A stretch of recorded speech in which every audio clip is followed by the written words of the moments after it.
దాన్ని తొక్కిపెట్టిండ్రు. అత్యంత పేదవాళ్లకు సమాజంలో 2 బుక్కల అన్నం పెట్టేటటువంటి ఉపాధి హామీ పథకం ఉంటే కూడా దాన్ని కూడా మొత్తానికి బంద్ చేసి పెట్టిండ్రు. అయినా కూడా ఈ బీజేపీ బానిస ఎంపీలు ఒక్క మాట కూడా మాట్లాడరు, కనీసం పెదవులు తెరవరు. నేను ఇవాళ బీజేపీ ఎంపీలను డిమాండ్ చేస్తున్నా, సవాల్ చేస్తా ఉన్నా. మీరు తెలంగాణ తల్లి బిడ్డలైతే కనీసం భద్రాచలం దగ్గర ఒక 5 గ్రామాలు ఉన్నాయా, ఆంధ్రాలకు పోయినాయి. అవి పోతే మన రాముడి గుడి మునిగిపోతుంది. పోలవరం నిండితే భద్రాచలం మొత్తం కూడా నీళ్ళు వచ్చేటటువంటి పరిస్థితి ఉన్నది. మీకేమన్నా సిగ్గు ఎగ్గు ఉంటే తెలంగాణ తల్లి బిడ్డలైతే 8 మంది బీజేపీ తెలంగాణ ఎంపీలను ఛాలెంజ్ చేసి అడుగుతా ఉన్నా, ఆ 5 గ్రామాలను మీరు వాపస్ తెలంగాణకు పట్టుకరండి. మేం మాట్లాడినాం, జాగృతి నుండి మాట్లాడినాం, ఆంధ్ర వారికి లేఖ రాసినాం, కేంద్రానికి లేఖ రాసినాం. మరి మీరేం చేస్తున్నారయ్యా? రాముడి గుడి ఇక్కడ భద్రాచలం రాముడు కాదా? ఆయన గుడి మునిగిపోయినా మీరు మాట్లాడరా? నేను సవాల్ చేస్తా ఉన్నా భారతీయ జనతా పార్టీ ఎంపీలకు, ఖచ్చితంగా మీరు 5 గ్రామాలను తెలంగాణకు తీసుకురావాలి. ఇక బీఆర్ఎస్ పార్టీ ఉంది, ఇంకో పార్టీ. ఏముంది ఆ పార్టీలో? మొట్టమొదటి ప్రభుత్వం వచ్చింది, తొట్టతల్లి ముఖ్యమంత్రి గారు అయినరు. మంచి సాలు తీయాల్సి ఉండే, అది సామాజిక న్యాయానికి కావచ్చు, ఒక ప్రణాళిక కావచ్చు. 3 ముఖ్యమైన అంశాలతో తెలంగాణ తెచ్చుకున్నాం: నీళ్లు, నిధులు, నియామకాలు. ఏం చేసింది బీఆర్ఎస్ పార్టీ? నీళ్ల కోసం 10 సంవత్సరాలలో 1,89,000 కోట్ల రూపాయలు ఖర్చు పెట్టింది. 1,89,000 కోట్ల రూపాయలు ఖర్చు పెట్టి ఎన్ని ఎకరాలకు నీళ్ళు ఇచ్చిందంటే 14 లక్షల ఎకరాలకు నీళ్ళు ఇచ్చింది. అందులో 2 పెద్ద ప్రాజెక్టులు, ఒకటి పాలమూరు, ఇంకోటి కాళేశ్వరం. ఆ రెండిటికి కలిపి 1,21,000 రూపాయలు ఖర్చు పెట్టింది. ఎన్నిటికి నీళ్ళు ఇచ్చిరాయా? ఎన్ని ఎకరాలకంటే 1,00,000 ఎకరాలకు నీళ్ళు ఇచ్చిరు. ఈ మాట బాధతో చెప్తున్నా. నేను కూడా బీఆర్ఎస్ అప్పుడున్న టీఆర్ఎస్కి నేను కూడా నా రక్తాన్ని, నా చెమటని, నా సమయాన్ని కుటుంబంతో పిల్లలతో గడపాల్సిన టైంలో టీఆర్ఎస్ పార్టీ బలోపేతానికి పనిచేసిన వ్యక్తినే నేను కూడా. ఆనాటి కేసీఆర్ వేరు, ఇప్పటి కేసీఆర్ వేరు. ఆనాటి కేసీఆర్కి తెలంగాణలో చేనేత కార్మికులు చచ్చిపోతుంటే భిక్షాటన చేసిన కేసీఆర్ ఆనాటి కేసీఆర్. ఇయాలటి కేసీఆర్ మారిన మనిషి, మనిషి, మన మనిషి కాదు. ఏమైంది ఇయాలటి కేసీఆర్కి? హైడ్రాల ఇల్లు కూలిపోతుంటే అరుస్తున్నారు, అన్నా ఎక్కడున్నావు రా, వచ్చిండ్రా? రాలే. వెలుగుమట్ల ఇల్లు కూలితే వచ్చిండ్రా? రైతులకు వర్ష బీభత్సమై మొత్తం పొలాలు మునిగిపోతే వచ్చిండ్రా? చేవెళ్ళ దగ్గర బస్ యాక్సిడెంట్ అయితే వచ్చిండ్రా? ఎక్కడ చిన్న కష్టం వచ్చినా ప్రజలకు ఆ సారు రారు, ఆ సారు రారు. ఎందుకంటే ఆయన మారిన మనిషి, మనిషి, గుంటనెక్కల తోడేళ్ల చేతిలో ఖైదీ అయినటువంటి మనిషి, మన మనిషి కాదు. బాధతో, దుఃఖంతో, ఆవేదనతో చెప్తున్న మాట, సంతోషంతో చెప్తలేని ఈ మాట నేను. అట్లాంటి కేసీఆర్ ఎట్లా ఉండే ఒకప్పుడు? అదే ఆర్డీఎస్ అంతా పాదయాత్ర చేసి నా తెలంగాణకు నీళ్లు కావాలని అడిగినారు. ఇవాళ మరి 10 ఏళ్ళ అధికారం ఉంటే పాలమూరు రంగారెడ్డి ప్రాజెక్టు కోసం 10 ఏళ్లలో ముందుకు పోతలేదంటే, ఎవరన్నా తెలంగాణ పట్ల ప్రేమ ఉంటే, పాలమూరు పట్ల ప్రేమ ఉంటే, కృష్ణా నీళ్లు వాడుకోవాలంటే మన కేసీఆర్ అయి ఉంటే ఆ పాలమూరు రంగారెడ్డి ప్రాజెక్ట్ కాడ కుర్చేసుకొని అది కట్టిస్తుండే. ఏం చేసినారు మారిన కేసీఆర్ గారు?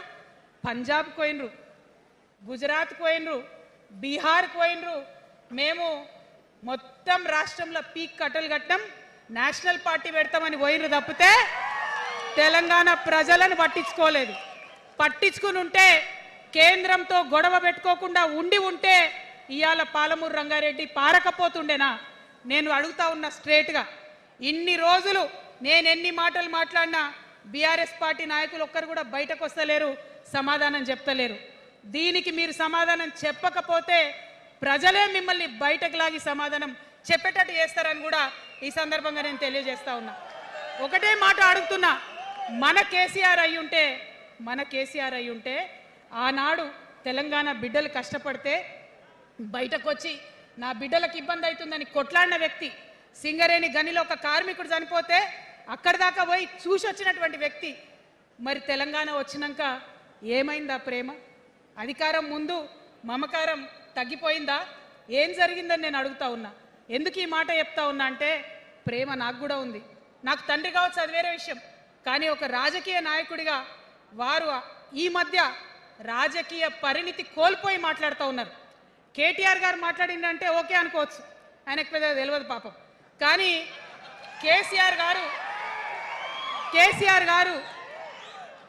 గారు అనే మాట ఏంటంటే ప్రజలు తప్పు చేసిండ్రు.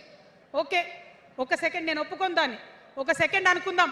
ప్రజలు తప్పు చేస్తే నేను ఒక తల్లిగా అడుగుతున్నా, నేను నా కొడుకో మాట చెప్తా, వాడు వినలేదనుకో, కింద పడ్డాడు అనుకో, ఇడిచిపెడతానా? దగ్గర తీసుకొని మంది అనా? ఓకే, ప్రజలు తప్పు చేసిర్రు అనుకోండి, మీకు అధికారం ఇవ్వలేదు అనుకోండి, ఒక కర్కోటకుడి పాలన నడుస్తుంది అలా తెలంగాణలో. ఇబ్బంది పడుతున్నారు ప్రజలు, గోసపడుతున్నారు, ఏడుస్తున్నారు. ఇండ్లు అన్నీ ఉండి ఇండ్లు గూలగొడుతుంటే, అర్ధరాత్రి ఇంటి మీదకి వచ్చి ఇండ్లు గూలగొడుతుంటే ఆదుకోవాల్సిన అమ్మలాంటి మన పాత కేసీఆర్ ఏడి? ఎక్కడున్నాడు? ఇది మనం అడగాల్సింది. అందుకోసమే నేను ఈ నిర్ణయం తీసుకున్నది. నన్ను పార్టీలోంచి బయటకేస్తే నేను వెంటనే పార్టీ పెట్టలే. ఆనాడు కూడా చెప్పిన, నేను ఆలోచన చేస్తున్నా, మారతారేమో అని చూసిన, పదే వేచి చూసిన. ఇవాళ నన్ను పార్టీలోకి వెళ్ళి సస్పెండ్ చేసి 10 నెలలైంది. నాకు నిజంగా మంచిగానే అయింది. ఎందుకు తెలుసా?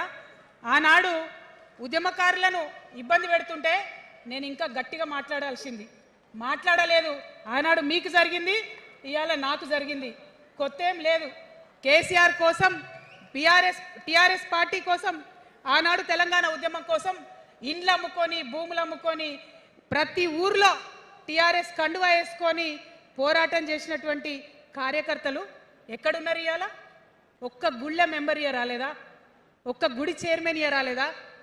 తెలంగాణను వ్యతిరేకించి ఉద్యమాన్ని తొక్కిపట్టి మన మీద లాఠీలు పెట్టి కొట్టినటువంటి వాళ్ళకి తీసుకొచ్చి ఎమ్మెల్యే సీట్లు ఇచ్చి వాళ్ళ అనుచరులు వచ్చి మిడతల దండలాగా మన కార్యకర్తల మీద పడితే తల్లి కోడి కాపాడుకున్నట్టు పిల్లల్ని కాపాడుకోవాల్సిన మన కేసీఆర్ ఏడబోయింది.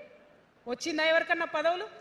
ప్రతి సంవత్సరం రాష్ట్రం మొత్తంలో పోస్టులు నింపితే 6,000 పైచీలకు నామినేటెడ్ పోస్టులు వస్తాయి తెలుసా? అంటే 10 ఏళ్లలో 2 ఏళ్లకోసారి నామినేటెడ్ పోస్టులు వేసిన ఒక 30,000 మందికి దాదాపుగా ఏదో ఒక గౌరవం. ఏం కావాలి మనకు ఉద్యమకారులకు చెప్పండి? ఏం కావాలి? కండువా వేసుకొని పిచ్చోళ్ళ లెక్క తిరిగినందుకు, మన ఇంటోళ్ళని ఇడిచిపెట్టి తిరిగినందుకు ఇంత మర్యాద కావాలి. మా సార్ నన్ను గుర్తుపట్టిండా, మా పార్టీ నన్ను గుర్తుపట్టింది, నాకేదో చిన్న పదవి ఇచ్చిరని చెప్పుకుంటే ఒక మర్యాద ఉంటుంది. వచ్చిందా మనకు ఆ మర్యాద? ఎక్కడన్నా వచ్చిందా? ఆనాడు అవహేళన చేసిర్రు, పార్టీలకు వచ్చి మళ్ళీ అవహేళన చేసిండ్రు. అంటే ఎప్పుడైతే అధికారం వచ్చిందో అప్పుడు అమ్మతనం పోయింది, ఎప్పుడైతే అధికారం వచ్చిందో అప్పుడు మమకారం పోయింది. అందుకే అంటున్నా, ఆయన మన కేసీఆర్ కాదు, మారిన కేసీఆర్, మరబొమ్మ లాంటి కేసీఆర్. కాబట్టే ఇవాళ నేను నిలబడి యుద్ధం చేస్తా ఉన్నా. ఈ గడ్డకు ఈ తెలంగాణ రాష్ట్రానికి ప్రాణాలు అడ్డం పెట్టుకొని మన ప్రజలను కాపాడాల్సినటువంటి వ్యక్తులు కావాలి, అటువంటి సైన్యం కావాలి. సైన్యం అయిదామా? సిద్ధంగా ఉన్నారా? ఎట్లయితే ఉద్యమం అప్పుడు కడుపు కట్టుకొని కాలు కట్టుకొని పనిచేసినామో ఇప్పుడు అట్లా పనిచేయాల్సినటువంటి అవసరం ఉన్నది. ఇవాళ ఒక్క పాలమూరు రంగారెడ్డి కాదు, కాళేశ్వరంలో జరిగినటువంటి అవినీతి. ఒక మాట ఆలోచించాలి. మన కేసీఆర్ అయితే ఏమన్నాడు అప్పుడు ఉద్యమంలో? నా బిడ్డ కానీ నా కొడుకు కానీ తప్పు చేస్తే తీసి పారేస్తా పార్టీలకు వెళ్ళన్నారు. ఇవాళ నేనేం చేసిందే మీకు తెలియదా? నేనేం చేసిన? కాళేశ్వరంలో అవినీతి జరిగిందన్నమాట చెప్పిన. అంటే అవినీతి జరిగిందని చెప్పిన నన్ను బయటేసి అవినీతి చేసిన పందికొక్కుల్ని పక్కన కూర్చోబెట్టుకున్నారు చూడు. అది మన కేసీఆర్ కాదు. ఆత్మలేని మరబొమ్మ ఇప్పుడున్న కేసీఆర్. మన కేసీఆర్ కాదు. మన కేసీఆర్ అయితే కళ్ళెత్తి చూసే ధైర్యం ఉండకుంటుండే, కాళ్ళు మొక్కేటటువంటి తత్వం ఉంటుండే. ఇవాళ అది మన కేసీఆర్ కాదు. కాబట్టే ఎదురుగా నిలబడి కొట్లాడతా. నాతో కలిసి వస్తారా? సిద్ధమేనా? ఇవాళ బీఆర్ఎస్ పార్టీ చేస్తున్నటువంటి అనేక తప్పులు, అనేక అంశాలు ఉన్నాయి. ఒకటి కాదు, రెండు కాదు. ఇది ప్రారంభం మాత్రమే. మొదలు పెట్టినాం, జస్ట్ ఇల్లలికినాం. In front there is crocodiles festival. తర్వాత తర్వాత చాలా చెప్పేది ఉంది, అప్పుడు చెప్దాం. ఇప్పుడు ఏం జరుగుతుంది ఈ రాష్ట్రంలో? ఒక కర్కోటకుడు ఆయన పరిపాలన జరుగుతుంది. బాధ అనిపిస్తుంది ఒక పొలిటికల్ లీడర్ని కర్కోటకుడు అనాలంటే. కానీ అనక తప్పని పరిస్థితి. ఎందుకంటే మొన్న ఖమ్మంలో వెలుగుమట్లలో అన్ని పర్మిషన్స్ ఉన్నాయి, అన్ని